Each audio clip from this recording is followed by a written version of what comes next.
Today I'm going to show you a quick demo of using IntegratedML with DataRobot.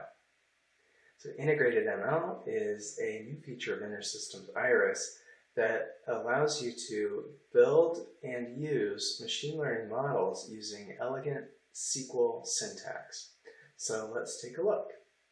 We have here a SQL editor, dbeaver, and I'm connected to an InterSystems Iris instance. And we're looking at a particular table that we're going to build a machine learning model from this data.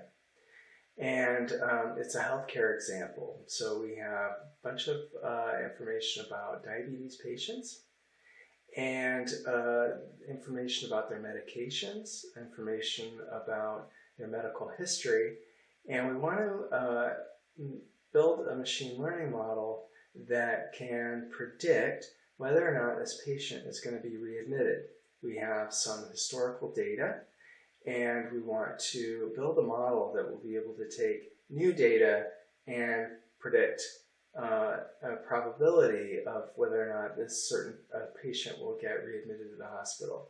Readmissions is a phenomenon where a patient gets treated but then comes back a short time later to the hospital with a preventable condition.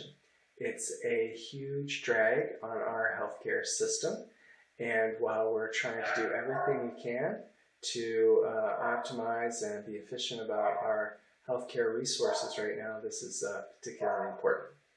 Okay, so you can see I've got about 10,000 rows, exactly 10,000 rows. And the first step to using IntegratedML is to set up the provider. Okay, so a provider is a machine learning framework that's going to do the actual machine learning. And IntegratedML is essentially this interface between our SQL engine on the one side and the data platform on that side, and some machine learning frameworks that do the actual machine learning. In this case, we're going to set up our provider for DataRobot. So how do you do that? We'll switch over here to DataRobot. You go up to this upper right, and you can click Developer Tools, and there you can copy you can make and then copy API key. The next step is to take that API key and set up your DataRobot provider within InterSystems Iris. We use there's a way to do this with just SQL or just object script, but you can do it from the management portal here.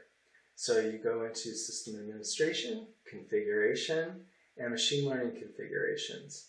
And I'm not going to make this one here, but we can just see what's in where you would put that API key that we just copied to our clipboard.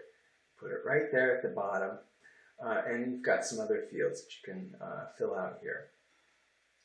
Okay, so now that we've set up our machine learning configuration, we'll go back over to dbeaver, and then we can actually activate that. So you use the setML configuration syntax. Once you do that, then all of the machine learning commands that you issue through your SQL are going to use DataRobot. The first step then in actually creating a model is this create model statement, and it takes the name of the model and the column that you are predicting, and then a default table which will tell IntegratedML what are the inputs to this model. It's going to, by default, use all of the other columns other than readmitted. So we run that. It's just a simple DDL statement. It goes really quickly. And then the actual work of training the model is done with a train model statement. I'm not going to do that here because it takes about 15 minutes to run. But we can switch over and look and see what did happen on a previous run with DataRobot. So over in DataRobot, we have we can look at the projects, and we're going to actually look at a previous project that I've run before. and we can see all the models that were built with that. Okay, this is the one we'll look at.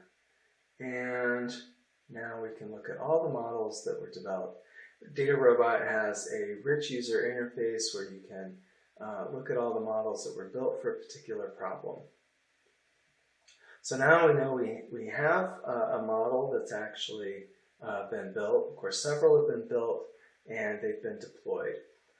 It's that easy now to actually use this within your SQL. All you have to do is call predict.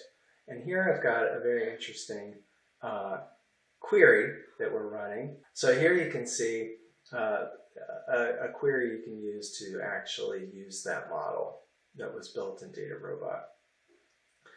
Here I'm going to call predict, which actually invokes a model, but I'm also going to call this other function probability, which not only, predict gives the Boolean a yes or no, whether this patient is predicted to be readmitted, but probability gives you a little information about the confidence the model has.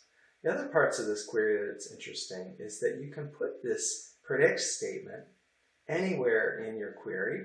Right here we're going to select for all of the examples where the model did not predict the correct answer.